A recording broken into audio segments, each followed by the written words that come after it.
जैसे कि आपने लास्ट टाइम देखा था, हमने रेक्टेंगल का लेंथ भी किया था, ब्रेड्थ भी किया था। तो मैंने आपको एक होमवर्क दिया था करने के लिए, जिसमें मैंने आपको कहा था कि आपको सर्कल का एरिया और पेरीमीटर मेजर करना है, यानी उसका एक प्रोग्राम बनाना है। वो ही मैं आज आपको बताऊंगी। तो सबसे पहले हमारे पास हमने क्या करना था, सर्कल का। अब सर्कल का एरिया क्या होता है? सर्कल का एरिया होता है पाई आर स्क्वायर। अब पाई की वैल्यू हमें क्या पता है ना, क्या होती है पाई की वैल्यू, क्या होती है 3.14। और आर स्क्वायर मीन्स टू से मल्टीप्लाई आर। इसका प्रोग्राम बनाना है। अब इसका जब प्रोग्राम बनाएंगे तो आप क्या करोगे, 3.14 क्या है, ये फ्लोट टाइप है, ठीक है ना। तो यहाँ पे लोगे, सबसे पहले इसका प्रोग्राम बनाने के लिए फ्लोट लोगे। जब प्रोग्राम रन होगा उसके बाद आप एक फ्लोट टाइप की मेमोरी बनाओगे, जिसमें आप कुछ भी रख सकते हो, जैसे कि p इज इक्वल टू ये नहीं आएगा 3.14 रख सकते हो, और इसको सेमीकोलन से बंद कर सकते हो। अब एक आर टाइप की मेमोरी बनेगी, ये इंट में बनेगी। अगर आप फ्लोट ले रहे हो आर, तो जो आर टाइप की मेमोरी है वो फ्लोट में बनेगी। अगर आप इंटीजर टाइप में आर ले रहे हो तो वो बनेगी आपकी किसमें, इंट टाइप में। तो यहाँ पे जिसको हम फिर प्रिंट कराएंगे जो भी हमें चाहिए, और फिर स्कैन कराएंगे उसे, और स्कैन कराने के बाद हमें एक और मेमोरी चाहिए होगी जिसमें हमने उसे स्टोर कराना है। इसी तरह से हमारा प्रोग्राम चलता है। तो फ्रेंड्स चलिए स्टार्ट करते हैं हमारे इस प्रोग्राम के साथ। देखिए मेन के बाद सबसे पहले मैं इसको ऊपर लेती हूँ। आप पहले भी ले सकते हो, बाद में भी ले सकते हो। तो मुझे क्या है, मुझे एक फ्लोट टाइप की मेमोरी बनानी है।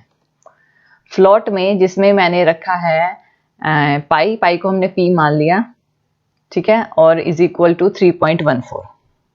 इसको हम रखेंगे 3.14, क्योंकि पाई की वैल्यू यही होती है, इस वजह से सेमीकोलन से इसे बंद कर दिया।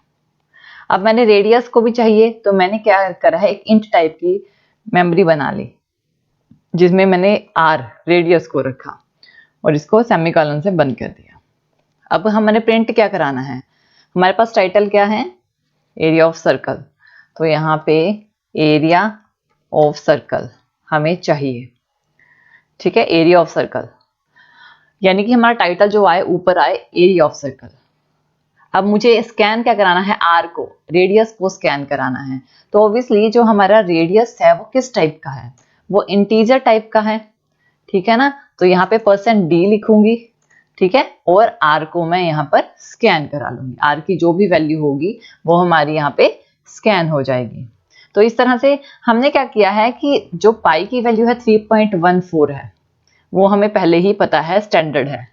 आर को हम, क्योंकि रेडियस चेंज हो सकती है, पाई की वैल्यू तो चेंज नहीं हो सकती, तो रेडियस को हम कभी भी चाहें चेंज कर सकते हैं। अब यहाँ पर हमने हमारा जो फॉर्मूला है वो क्या था, पाई आर स्क्वायर, यही था ना, यानी कि p मल्टीप्लाई आर, यही है ना फॉर्मूला। यानी कि जब इसकी जो वैल्यू है वो कहाँ पे जाएगी, वो किसी मेमोरी में तो हम उसे स्टोर करेंगे ना। तो मैंने यहाँ पे ए टाइप की मेमोरी बना ली, जिसमें मैं इसकी जो वैल्यू है वो स्टोर करूंगी। अब ए टाइप की वैल्यू अगर हमने मेमोरी यहाँ बनाई है, ऊपर मेमोरी तो होनी चाहिए ना ए टाइप की, तभी तो कहीं रिजल्ट जाएगा। अगर ए टाइप की मेमोरी ही नहीं होगी तो रिजल्ट कहाँ जाएगा। अब इसमें सबसे पहले आपको ये देखना है कि जो आपका रिजल्ट है वो किस में आएगा, वो इंट में आएगा या फ्लोट में आएगा। आपका रिजल्ट इसमें आएगा। अब 3.14 को किसी चीज से मल्टीप्लाई करोगे तो रिजल्ट तो फ्लोट में आएगा ना। तो मेमोरी कहाँ बनेगी, फ्लोट में बनेगी, इंट में नहीं बनेगी। इस चीज का ध्यान रखना कि मेमोरी कहाँ बनानी है। अगर आपको पता है कि रिजल्ट फ्लोट में आएगा, इंट में मेमोरी बना दोगे तो आपका रिजल्ट वो शो नहीं करेगा। तो रिजल्ट, यहाँ पे हम रिजल्ट लिखेंगे, result area of circle AOC, यहाँ पे हमने लिखा है AOC। अब हमारा जो रिजल्ट है वो किस में आएगा, फ्लोट में आएगा। तो यहाँ पे %d भी नहीं आएगा, %d की जगह f आएगा। f मतलब फ्लोट टाइप का रिजल्ट आएगा। और यहाँ पे हमने प्रिंट क्या कराना है, a की वैल्यू को प्रिंट कराना है। और a की वैल्यू को प्रिंट कराना है तो हम a लिखेंगे। ठीक है, तो इस तरह से ये जो हमारा प्रोग्राम है ये एरिया ऑफ सर्कल का प्रोग्राम है, जब हमें सर्कल का एरिया निकालना है। अब इस चीज अगर आप ये वाली लाइन जो है वो नहीं दोगे तो कोई प्रॉब्लम नहीं होगी। हमने जस्ट एक टाइटल देने के लिए ये लाइन दी थी। आर को हमने क्या कराना है, आर की वैल्यू रैंडमली चेंज होगी, स्कैन कराना है, इस वजह से मैं इनपुट देना चाहती हूँ ताकि मैं इनपुट दूं तो आर की वैल्यू, और वो आर की वैल्यू मैं इंट में दूंगी, इस वजह से मैंने यहाँ पे %d लिखा है और यहाँ पे आर को स्कैन कराया है। लेकिन अगर मैं आर को यहाँ पे फ्लोट में लिख देती हूँ, आर को मैंने यहाँ फ्लोट में लिख दिया, तो मुझे यहाँ पे स्कैन भी फ्लोट टाइप का कराना पड़ेगा और ऊपर से यहाँ %d भी नहीं आएगा, %f आएगा, और जो प्रिंट कराएंगे ऑब्वियसली वो तो फ्लोट में ही आएगा क्योंकि अभी भी रिजल्ट फ्लोट में ही आएगा। तो इसको बिल्ड एंड रन करते हैं और फिर हम देखते हैं हमारा रिजल्ट क्या आया है। तो यहाँ पे सबसे पहले क्या आया, title is equal to area of circle, यही था हमारे पास। एरिया हमने क्या, रेडियस को स्कैन कराना है ना, तो मैंने लिख दिया है 4। तो हमारा रिजल्ट क्या आया है, रिजल्ट ऑफ AOC यानी एरिया ऑफ सर्कल 50.240002, और यही हमारा रिजल्ट है। ठीक है, तो इस तरह से हम जो है अपने फंक्शन को परफॉर्म कराते हैं। ये वाला इस तरह से चलता है। अगर हमने जैसे हमने एरिया ऑफ सर्कल निकाला है, ऐसे ही सेम टाइप में हम पेरीमीटर ऑफ सर्कल निकाल सकते हैं।